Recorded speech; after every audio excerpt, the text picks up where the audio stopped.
Welcome to this week's Bible story video. My name is Miss Jen and I work with the preschoolers. Pathway Kids is busy planning for 2021, but we really need your input.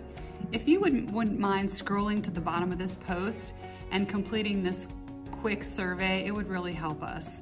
Each parent who completes the survey will be entered into a drawing to receive a family prize pack. So do the survey and enjoy the Bible story.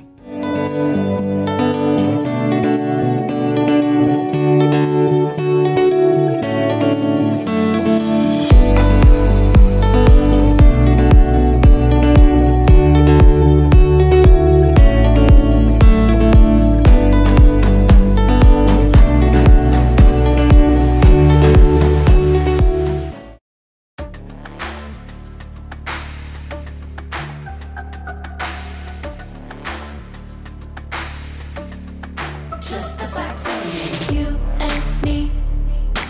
We don't see anything identically. Oh, it's the truth. Me and you, we feel and do differently. But now I think it's time I walk across these lines. You don't look like me, don't act like me, don't even think a thought like me. But you matter to me, definitely. It don't matter, cause you matter.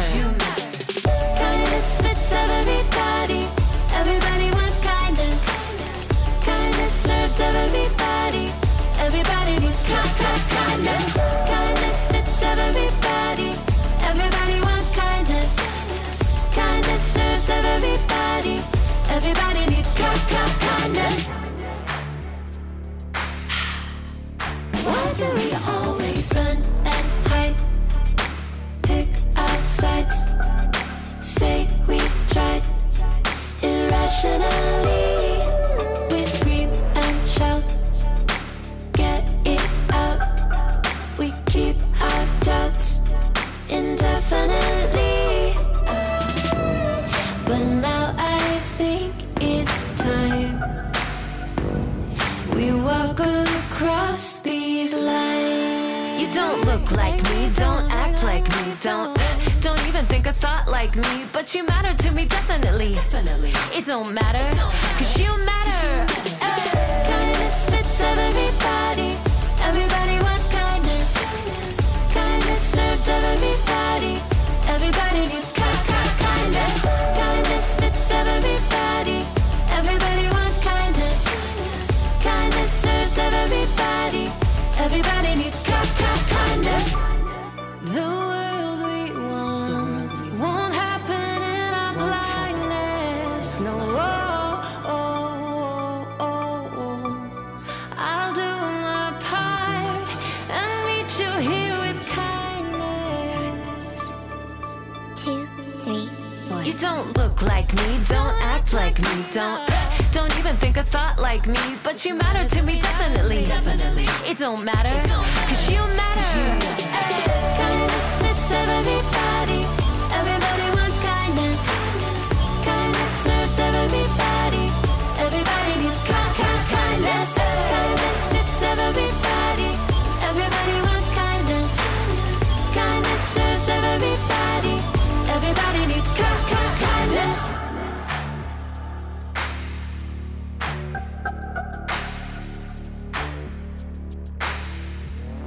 Boom, boom, boom, boom.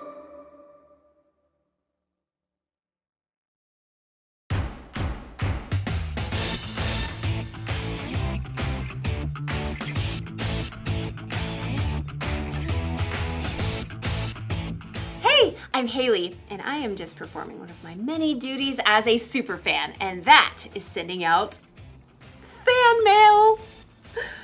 Special delivery! Ooh, see? Ta-da! Ooh, shiny. Yeah. It's important for my favorite people to know that they're my favorite people. That's part of kindness. Kindness is showing others they are valuable by how you treat them. Dear Kyle, I like your smile. You can shoot basketballs a quarter mile. Let someone else rebound every once in a while. Your biggest fan. But don't get me wrong. I'm not just a fan of famous athletes. I'm fans of all kinds of people. Dear Mom, you're the bomb. You're like the coolest.com. You make me want to shake a pom-pom. Your biggest fan, Haley. Dear sis.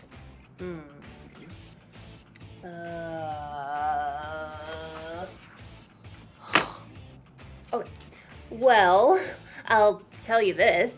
The annoying way you chew is something I don't miss.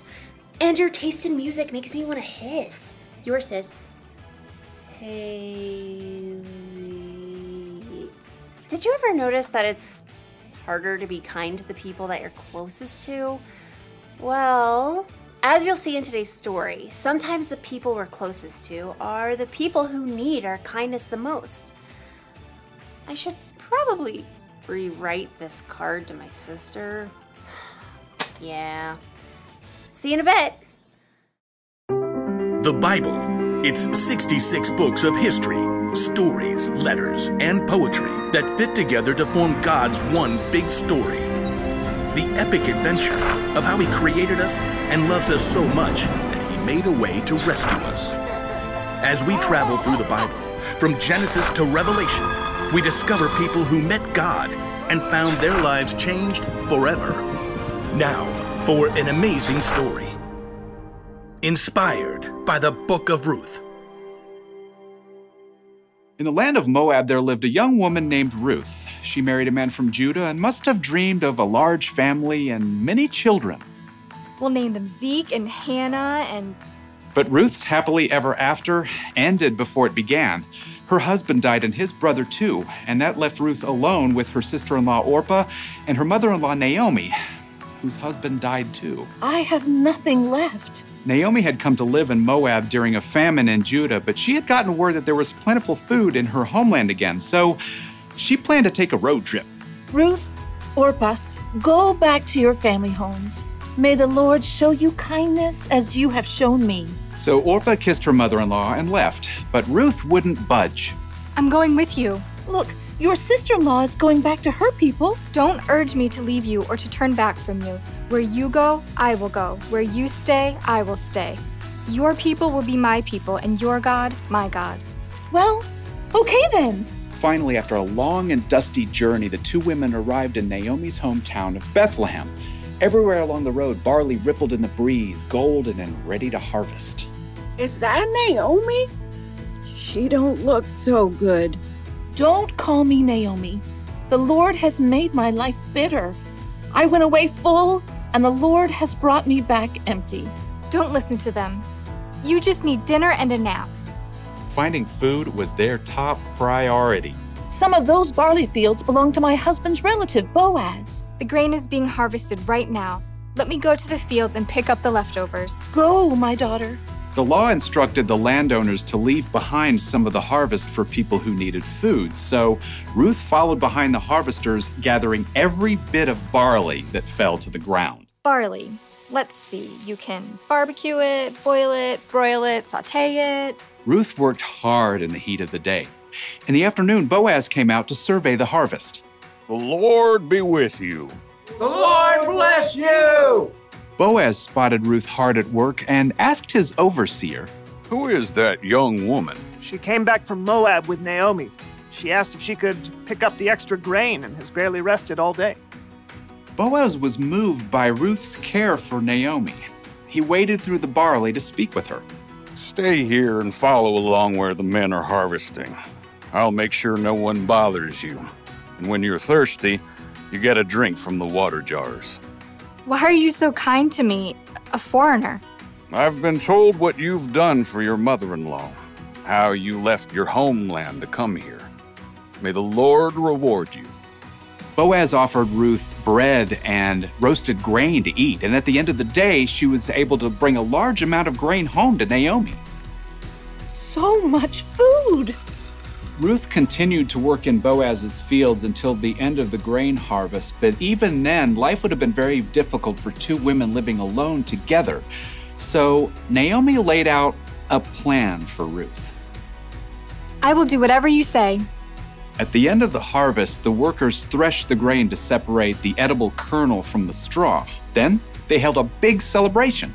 When the meal was over and the lights burned low, Boaz laid down near the pile of grain to sleep. Ruth arrived and approached Boaz just as Naomi had told her to do. She folded the blanket away from his feet and lay down nearby. Who's there? It's me, Ruth. Please give me your protection since you're responsible for our family. Boaz was surprised, but what Ruth had said was true. The Lord bless you. Don't be afraid. I'll do what you ask. Everyone knows you are wise and kind. Even though Boaz agreed to help Ruth, there was a family member who was closer than Boaz. So in the morning, Boaz set out to meet that man and the town elders to settle the matter. I will buy Naomi's land and also marry Ruth, if you will let me. Well, I sure can't purchase Naomi's land and take care of my own land too. So we're good? Go right ahead. Today, you are all my witnesses that I will buy Naomi's land and marry her daughter-in-law, Ruth. As soon as it could be arranged, Boaz and Ruth were married. Naomi came to live with them, and a short time later, Ruth and Boaz had a new baby boy. His name is Obed. Aren't you the sweetest little thing? So through the kindness of Boaz and Ruth, Naomi had a brand new home and a brand new family too. Everyone could see the difference in her face. Praise be to the Lord. He's given you a new lease on life, Naomi. Yeah, that Ruth is better to you than 7 sons. Now, Ruth's story doesn't end there. Her son Obed had a son named Jesse, who had a son named David, King David. And hundreds of years later, a new baby boy was born in Bethlehem who was a descendant of King David, and his name was Jesus.